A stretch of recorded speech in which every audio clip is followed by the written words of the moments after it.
తిరుపతి జిల్లా ఇప్పుడు రాష్ట్ర రాజకీయాల్లో మరోసారి హాట్ టాపిక్ గా మారింది. ఎన్నికల సంఘం చేపట్టిన ప్రత్యేక ఓటర్ల జాబితా సవరణలో బయటపడిన గణాంకాలు సంచలనంగా మారాయి. జిల్లాలో ఏకంగా 2,87,000 మందికి పైగా ఓటర్ల వివరాలు ధృవీకరణ కాకపోవటం, ఒక్క తిరుపతి అసెంబ్లీలోనే 90,000 మందికి పైగా ఓటర్ల జాడ కనిపించకపోవటం రాజకీయంగా కొత్త చర్చకు తెరలేపింది. అసలు ఈ లెక్కల వెనక కథలేంటి? ఎందుకు ఇంత చర్చ జరుగుతుంది? Watch this story.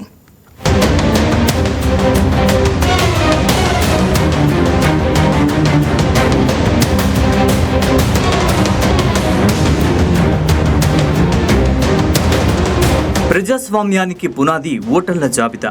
అందుకే ఎన్నికల సంఘం ప్రతి ఎన్నికకు ముందు ప్రత్యేక ఓటర్ల జాబితా సవరణ చేపడుతుంది. ఈసారి కూడా తిరుపతి జిల్లాలో బూత్ లెవెల్ అధికారులు ఇంటింటికి వెళ్లి ఓటర్ల వివరాలను పరిశీలించారు. కానీ సర్వే పూర్తయ్యాక బయటకొచ్చిన గణాంకాలు అందరినీ ఆశ్చర్యానికి గురిచేశాయి. జిల్లాలో నమోదైన 17,69,438 ఓటర్లలో 2,87,835 మంది ఓటర్ల వివరాలు ధృవీకరణ కాలేదని ఎన్నికల సంఘం ప్రకటించింది. అంటే జిల్లా మొత్తం ఓటర్లలో 16.27% మంది వివరాలు ఇంకా స్పష్టతకు రాలేదనేది ఇక్కడ మనకు తెలుస్తుంది.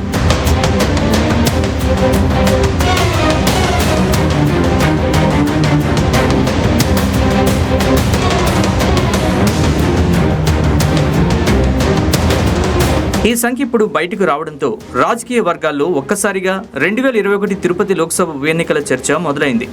అప్పట్లో ఫేక్ ఓటర్లు, డూప్లికేట్ నమోదులు, ఇతర ప్రాంతాల ఓటర్ల పేర్లు జాబితాలో ఉన్నాయంటూ తీవ్ర ఆరోపణలు వినిపించాయి. ఈ వివాదం ప్రస్తుతం రాష్ట్ర వ్యాప్తంగా రాజకీయ దుమారానికి దారితీస్తోంది. ఇప్పుడు ఎన్నికల సంఘం విడుదల చేసిన తాజా గణాంకాలతో ఆ ఎన్నిక మరోసారి చర్చకొచ్చింది. అయితే ఈ గణాంకాలు అప్పటి ఆరోపణల్ని నిర్ధారిస్తున్నాయని ఎన్నికల సంఘం చెప్పడం లేదు. ప్రస్తుతం జరుగుతున్నది ప్రత్యేక ఓటర్ల జాబితా ప్రక్షాళనలో భాగమేనని స్పష్టం చేస్తోంది.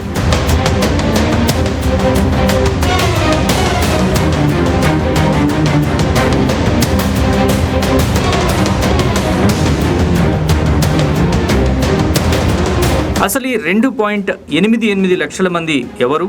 వారంతా నకిలీ ఓటర్లేనా? దీనికి ఎన్నికల సంఘం సమాధానం స్పష్టంగా ఉంది. వీరిలో కొందరు మరణించారు, కొందరు ఉద్యోగాలు, ఉపాధి కోసం శాశ్వతంగా వేరే ప్రాంతాలకు వలస వెళ్లారు, ఇంకొందరు నమోదైన చిరునామాల్లో కనిపించడం లేదు, మరికొన్ని డూప్లికేట్ నమోదులు కూడా ఉన్నాయి.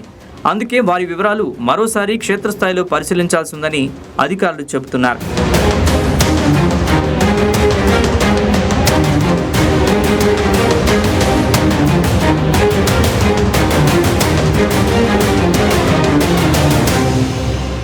ఇక తిరుపతి జిల్లా నియోజకవర్గాల వారీగా పరిశీలిస్తే తిరుపతి అసెంబ్లీలోనే అత్యధికంగా 90,882 మంది ఓటర్ల వివరాలు ధృవీకరణ కాలేదు. ఇది ఆ నియోజకవర్గంలోని మొత్తం ఓటర్లలో 30.77%.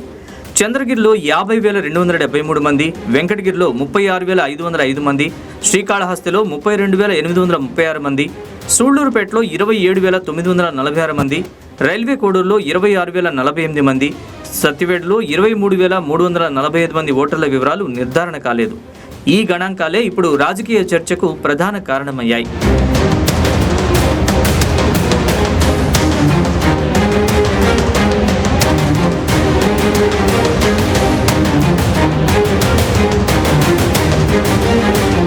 ఎన్నికల సంఘం విడుదల చేసిన ఈ గణాంకాలు రాజకీయంగానూ ప్రకంపనలు సృష్టిస్తున్నాయి. ముఖ్యంగా అధికార తెలుగుదేశం పార్టీ నేతలు ఈ అంశాన్ని తీవ్రంగా ప్రస్తావిస్తున్నారు. గత ప్రభుత్వ హయాంలో ఓటర్ల జాబితాలో భారీ ఎత్తున అక్రమాలు జరిగాయని, ఇప్పుడు ప్రత్యేక సవరణలో బయటపడిన గణాంకాలు అదే విషయాన్ని వెల్లడిస్తున్నాయని టీడీపీ నాయకులు ఆరోపిస్తున్నారు. తిరుపతి జిల్లాలో దాదాపు 3 లక్షల మంది ఓటర్ల వివరాలు ధృవీకరణ కాకపోవడం యాదృచ్ఛికం కాదని, అప్పట్లో తాము చేసిన ఆరోపణలకు ఇప్పుడు బలం చేకూరుతుందని చెబుతున్నారు. 2019లో జరిగినటువంటి ఎలక్షన్లో మరి మళ్ళా ఒక ఎలక్షన్ రావడం, పార్లమెంటుకు ఉప ఎన్నిక రావడం, 2021 జూన్లో రావడం జరిగింది. అప్పుడు చూసాం మనం ఈ వైకాపా ప్రభుత్వం చేసినటువంటి ప్రజాస్వామ్య కూనీని. ఎలక్షన్ జరుగుతుంటే అసలు రాష్ట్ర వ్యాప్తంగా వచ్చారండి ఓటర్స్. రాష్ట్ర వ్యాప్తంగా ఒక తిరుపతి జిల్లానో చిత్తూరో కాదు, మచిలీపట్నం నుంచి కూడా వచ్చి ఇక్కడ ఓట్లు వేశారు. మచిలీపట్నం నుంచి కూడా బస్సుల్లో మనుషులు తీసుకురావడం జరిగింది. ఇవన్నీ కూడా ఆ రోజుల్లో మేము పట్టుకోవడం, పిఎల్ఆర్ గ్రాండ్లో మరి బస్సులుగా వ్యాన్లుగా జనాలు తోలి వాళ్ళని ఓటుకు పంపిస్తుంటే వాళ్ళని పట్టుకోవడం, ఇవన్నీ కూడా ఆ రోజు ప్రజలందరూ కూడా, తిరుపతి నగర ప్రజలే కాదు దేశవ్యాప్తంగా కూడా ప్రజలందరూ కూడా వీటన్నిటిని కూడా వీక్షించడం, చూడడం, మగవాళ్ళు బురకాలు వేసుకొని మరి బస్సుల్లో దొంగ ఓట్ల కోసం రావడం, ఇవన్నీ కూడా సృష్టించినటువంటి ప్రభుత్వం వైకాపా ప్రభుత్వం. మీ అందరికీ తెలుసు, ఆ రోజున ఎవరైతే అధికారుల్ని వాళ్ళు భయభ్రాంతులకు గురి చేసి ఆ అధికారుల యొక్క ల్యాప్టాప్లు అన్నీ వీళ్ళ స్వాధీనం చేసుకొని లాగిన్ తీసుకొని దాంట్లో దొంగ ఓట్లు ఎక్కించినటువంటి ప్రక్రియ నిరూపణ అయిందా కాలేదా, ఆ అధికారులు ఈ రోజున పనిష్మెంట్ గురయ్యారా లేదా అని నేను ప్రశ్నిస్తున్నాను, తిరుపతి నగర ప్రజలకు తెలియజేస్తున్నాను. 2021 తిరుపతి లోక్సభ ఉప ఎన్నికల సమయంలో నకిలీ ఓటర్లు, డూప్లికేట్ నమోదులు, ఇతర ప్రాంతాలకు చెందిన వారి పేర్లు ఓటర్ల జాబితాలో ఉన్నాయంటూ తాము అప్పటి నుంచే ప్రశ్నిస్తున్నామని, ఇప్పుడు ఎన్నికల సంఘం విడుదల చేసిన గణాంకాలు తమ వాదనకు మరింత బలం చేకూర్చాయని టీడీపీ నేతలు అంటున్నారు. తిరుపతి అసెంబ్లీకి సంబంధించిన గణాంకాలను పరిశీలిస్తే గుర్తించలేని ఓటర్లలో 57,000 మందికి పైగా శాశ్వతంగా వలస వెళ్లిన వారిగా, 20,000 మందికి పైగా నమోదైన చిరునామాల్లో లేనివారిగా, వేల సంఖ్యలో మరణించిన వారు, డూప్లికేట్ నమోదులు ఉన్నట్లు అధికారులు గుర్తించారు. మరోవైపు జిల్లాలో చేపట్టిన డిజిటలైజేషన్ ప్రక్రియలో కూడా 1,62,340 మంది ఓటర్ల వివరాల మ్యాపింగ్ ఇంకా పూర్తి కాలేదని అధికారులు మరోపక్క వివరణ ఇస్తున్నారు.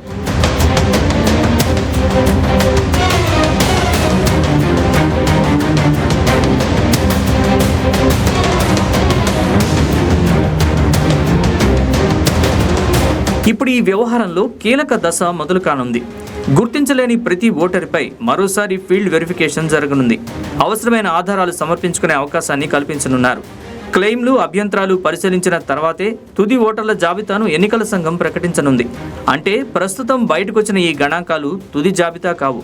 ప్రక్షాళన ప్రక్రియ పూర్తయిన తర్వాతే అసలు చిత్రం బయటపడనుంది.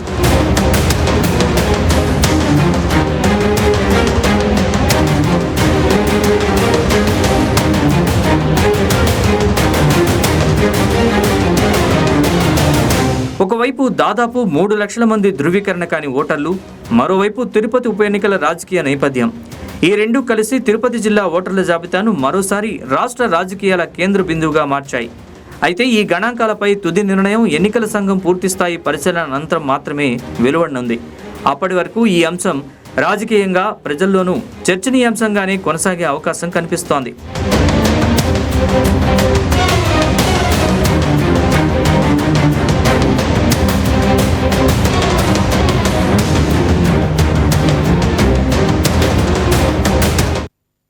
బంగారం బ్యాంకులో ఉంటే అది మీ అప్పు, అదే శివ గోల్డ్ కంపెనీకి తీసుకొస్తే అది మీ పెట్టుబడి. తాకట్లో ఉన్న మీ బంగారాన్ని మేము విడిపించి ఈ రోజు మార్కెట్ ధర కొని స్పాట్లో మీ నగదు మీకు అందిస్తాం. ప్రతి నెల వడ్డీలు కట్టడం లాభమా లేదా ఇలా చేయడం లాభమా మీరే ఆలోచించుకోండి.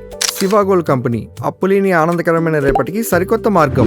జస్ట్ ఒక కాల్ చేయండి. తాకట్లో ఉన్న మీ బంగారాన్ని విడిపించి ఈ రోజు మార్కెట్ రేట్కే కొనబడును.